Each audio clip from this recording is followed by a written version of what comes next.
If your home didn't sell, I want to start by saying this first. It doesn't mean you did anything wrong, and it doesn't mean there's something wrong with your house. I'm Nadia Alrawi, a real estate broker here in Sonoma County, and I work with a lot of homeowners who come to me after their home didn't sell the first time. What I want to do in this video is walk you through what's really happening behind the scenes when a home doesn't sell, what the market is actually telling you, and what you can do to fix it without panic, pressure, or guessing. One of the biggest mistakes sellers make is taking a listing that didn't sell personally. The market is constantly in communication with us. It communicates through showings, buyer feedback, online traffic, and whether or not offers come in.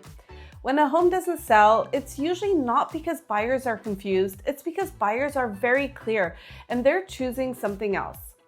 That's important to understand because a home not selling is information, it's feedback, and when you know how to read that feedback correctly, you can make very smart decisions moving forward. The first thing I always look at is showing activity. If your home had showings but no offers, that usually tells us that buyers like the home enough to walk through it, but something stopped them from writing. That could be price, condition, layout, or perceived value compared to other options.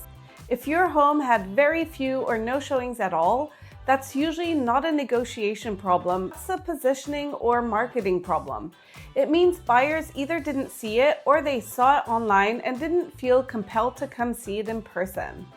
This is actually one of the points where many sellers reach out to me just to walk through their showing activity and online data together and make sense of what it's really telling us. The second thing most sellers don't realize we can analyze is online behavior. How many people actually clicked on your listing? How long did they stay? Did they save it or just scroll right past it? If buyers are clicking but not touring, expectations aren't lining up with reality. The third piece is buyer targeting. Every home has a buyer, but not every listing clearly speaks to that buyer. If the marketing doesn't tell the right story, the right buyer never raises their hand. And the fourth piece is timing. Markets change faster than most people expect. A pricing or marketing strategy that worked 6 months ago can already be outdated today. This is where a lot of sellers go straight to the price reductions, and this is also where I see things go wrong. Small price reductions often don't do what sellers hope they will do. Buyers track listing history, they notice when a home has been sitting, and small reductions don't reset perception, they just confirm hesitation. The truth is, the first 2 to 3 weeks on the market matter more than anything else.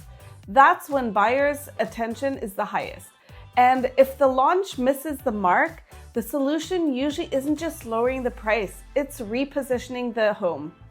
A successful relaunch is not a discount, it's a reset.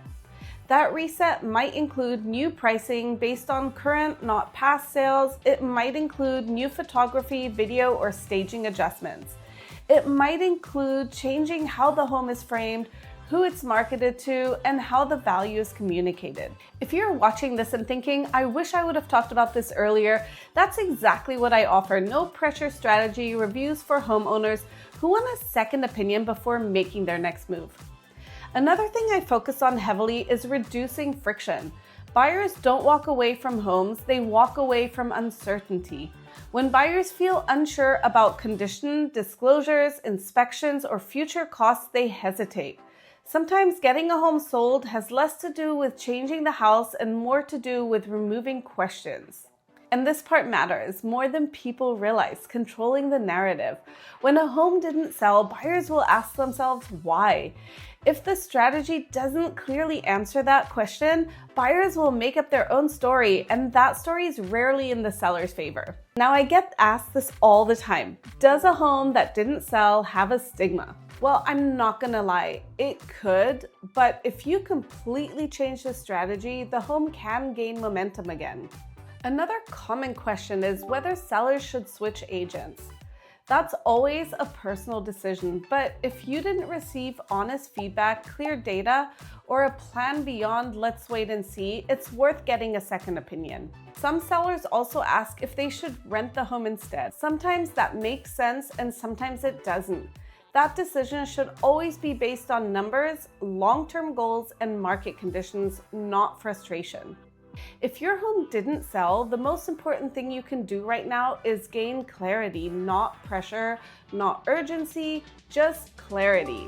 I'm Nadia Alrawi, and what I offer sellers is a very honest, data-driven review of what happened, what the market is saying, and what your real options are moving forward, whether that's relisting now, adjusting strategy, or simply waiting. If you want that kind of clarity and a calm second opinion, you can always reach out anytime. Even if you just want to sanity check what you're being told, I'm happy to help.